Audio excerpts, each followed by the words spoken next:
अभिगत गति कछु कहत नावै जो गूंगे मीठे फल को रस अंतर्गत ही भावै।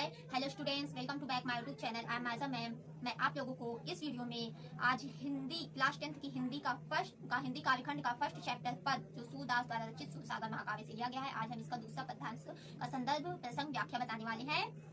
तो सबसे पहले हम इसका संदर्भ देख लेते हैं। प्रस्तुत पद्यांश हमारी पाठ्यपुस्तक हिंदी काव्यखंड के पद शीर्षक से उद्धृत है। यह सूरदास द्वारा रचित सूरसागर महाकाव्य से लिया गया है। डन। अब हम अभिगत गति कछु कहत न आवे जो गूंगे मीठे फल को रस अंतर्गत ही भावे। परम स्वाद सु निरंतर अमित तोष उपजावे। मन वाणी को अगम अगोचर सो जाने जो पावे।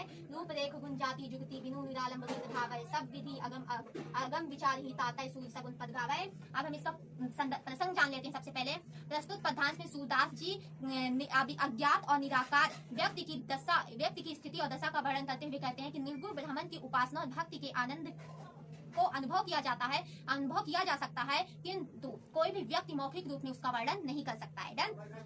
व्याख्या करेंगे। अभिगत मीन्स अज्ञात और निराकार, गति मीन्स स्थिति दशा। सूरदास जी कहते हैं कि अज्ञात और निराकार व्यक्ति की स्थिति और दशा का वर्णन नहीं किया जा सकता। जो गूंगे मीठे फल को रस अंतर्गत ही भावे। जिस प्रकार गूंगा व्यक्ति मीठे फल के रस को अपने हृदय के अंदर ही प्राप्त कर लेता है। अंतर्गत मीन्स हृदय, परम स्वाद मीन्स अलौकिक आनंद, निरंतर मीन्स निरंतर, अमित मीन्स अत्यधिक, तोष मीन्स संतोष। उपरंत उसे फल का अत्यधिक अलौकिक आनंद भी मिलता है और निरंतर उससे अत्यधिक संतोष भी प्राप्त हो जाता है, परंतु वह उस स्वाद का मौखिक रूप में वर्णन नहीं कर सकता है। उसी प्रकार निर्गुण ब्राह्मण की उपासना और भक्ति के आनंद को अनुभव किया जा सकता है, परंतु उसका मौखिक रूप में वर्णन नहीं किया जा सकता। मन वाणी को अगम अगोचर सो जाने जो पावे।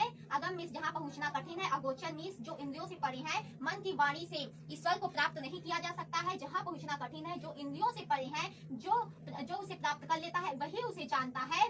रूप रेख गुण जाति जुगति बिनु निरालंब कित धावै। बिनु निरालंब मीन्स बिना आधार के। निर्गुण ईश्वर का ना कोई रूप है, ना कोई आकृति है, ना हमें उसके गुणों का ज्ञान है, जिससे हम उसे प्राप्त कर सके। बिना किसी आधार के ईश्वर को कैसे प्राप्त किया जा सकता है?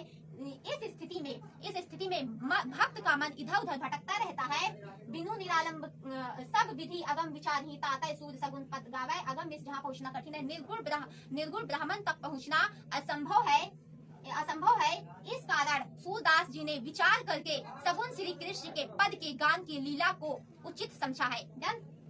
आई होप इतना आप लोगों को समझ में आ गया होगा। तो आज के लिए इतना ही, फिर मिलेंगे नेक्स्ट वीडियो में नेक्स्ट पद्यांश के साथ। जल्दी से आप लोग वीडियो को लाइक कर दें, चैनल को सब्सक्राइब कर दें। Bye bye, take care.